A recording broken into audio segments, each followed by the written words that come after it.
23-24 के लिए तो 331 करोड़ का बजट था। 331 करोड़ में सारे अस्पतालों का भी बजट था।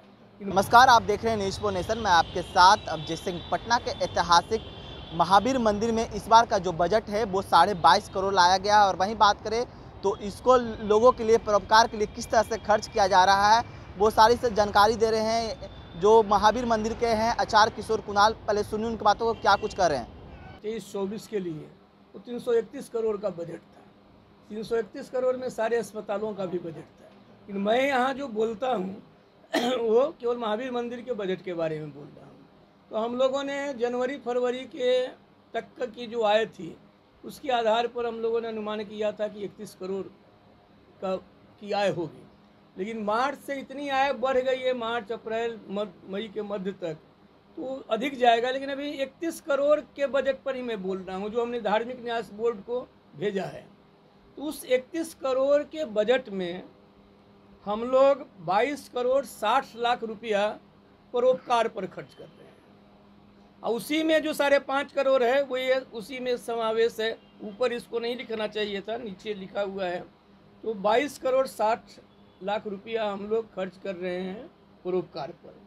तो हमने एक भूमिका केवल दी है कि वैशेषिक दर्शन में धर्म की जो परिभाषा है, धर्म की बहुत सारी परिभाषाएं हैं, 100 से अधिक परिभाषाएं होंगी संस्कृत में।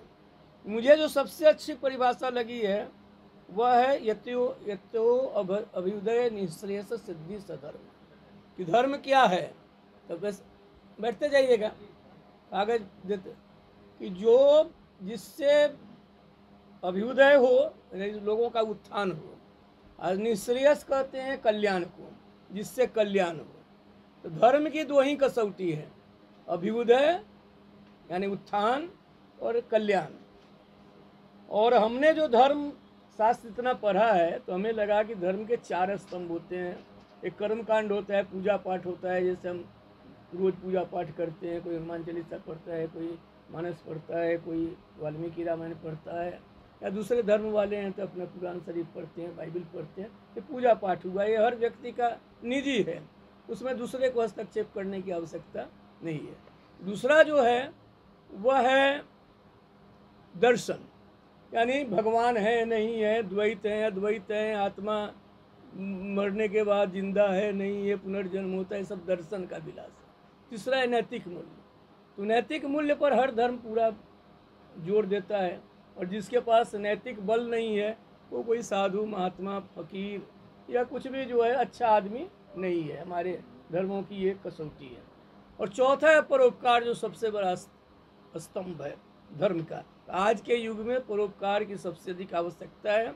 यही चौथा स्तंभ जो परोपकार है, इसी पर महावीर मंदिर ने शुरू से बहुत अधिक बल दिया है। इसलिए हम लोगों ने महावीर कैंसर संस्थान की स्थापना की, महावीर आरोग्य संस्थान बनाए, वात्सल्य बनाए, हार्ट हॉस्पिटल बनाए, नेत्रालय बनाए।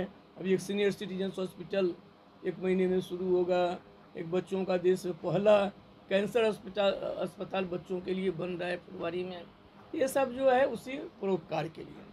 अब 31 करोड़ के बजट में 22 करोड़ 60 लाख रुपया जो रखा गया परोपकार पर, उसमें हम लोग कैंसर संस्थान में 18 साल तक के जो बच्चे इलाज के लिए आते हैं उनका हम लोग निःशुल्क करते हैं। तो निःशुल्क में एक अभी शर्त हम लोगों ने हाल में लगाई कि जो लोग कैंसर डिटेक्ट हुआ यहाँ से या बड़े अस्पताल से आते हैं वो हमारे यहाँ भर्ती होते हैं, उनका पूरा उपचार हम लोग बगैर एक पैसा लिए हुए करते हैं।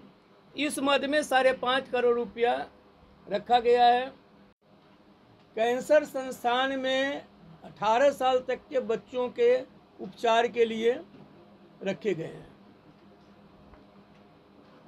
उसके बाद दूसरा जो हम लोग करते हैं वह है कि हिंदुस्तान के किसी भी अस्पताल में, सरकारी हो गैर सरकारी हो NGO का हो, 100 रुपये में एक ब्लड यूनिट कहीं नहीं मिलेगा, कहीं नहीं मिलेगा। वो हम लोग 100 रुपये में देते हैं, जबकि प्रोसेस कराने में सुप्रीम कोर्ट के ऑर्डर के बाद वो सब प्यूरीफाई करके सब देना होता है।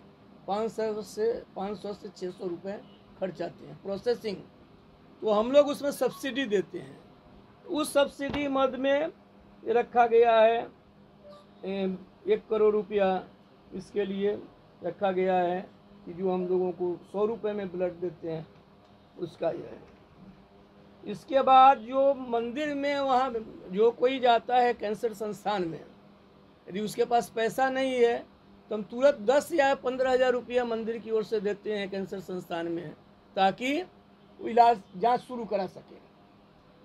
तो ये 10 या 15,000 जो गरीबी रेखा से नीचे हैं और आयुष्मान में जिनका कार्ड नहीं बना हुआ है, आयुष्मान में तो बना हुआ है तो उनका टोटल फ्री हो गया, लेकिन गरीबी रेखा के नीचे हैं और आयुष्मान का कार्ड नहीं, उनको 15,000 तुरंत देते हैं, और बाकी जो मांगता है 10,000 रुपया हम लोग तुरंत उसको कैंसर संस्थान में देते हैं।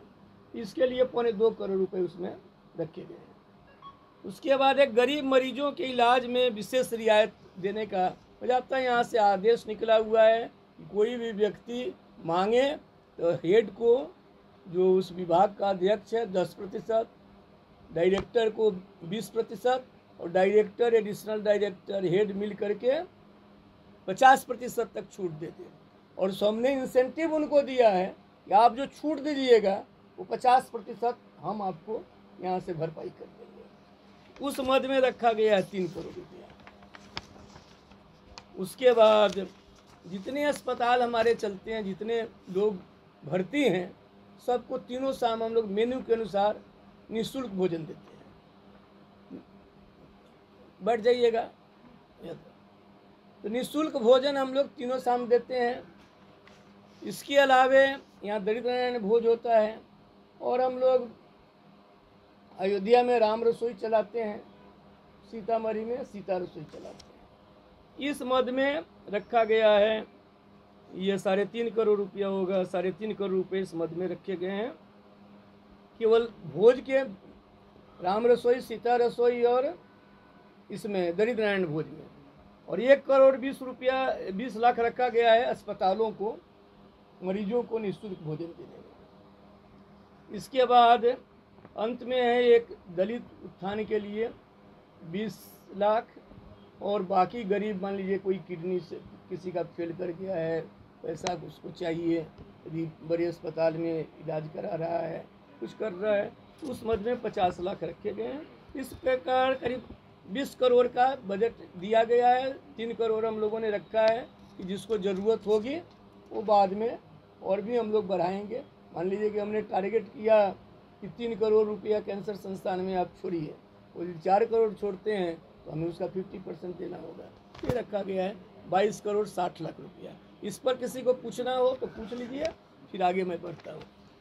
तो आपने सुना आचार्य किशोर कुणाल का, उनका साफ तौर पर बता रहे हैं कि जो इस बार का बजट है वो 22.5 करोड़ लाया गया है, और किस तरह से लोगों के लिए खर्च किया जाएगा। जिस तरह से महावीर मंदिर के द्वारा कई जो ट्रस्ट चलाए जाते हैं और गरीबों के लिए जो खाने का व्यवस्था है उसको लेकर भी इस जो बजट में लाया गया है, और इसको लेकर भी सारी जानकारी दे रहे थे किशोर कुणाल। आपने सुना। इस तमाम खबरों को न्यूज़ 4 नेशन के साथ नमस्कार।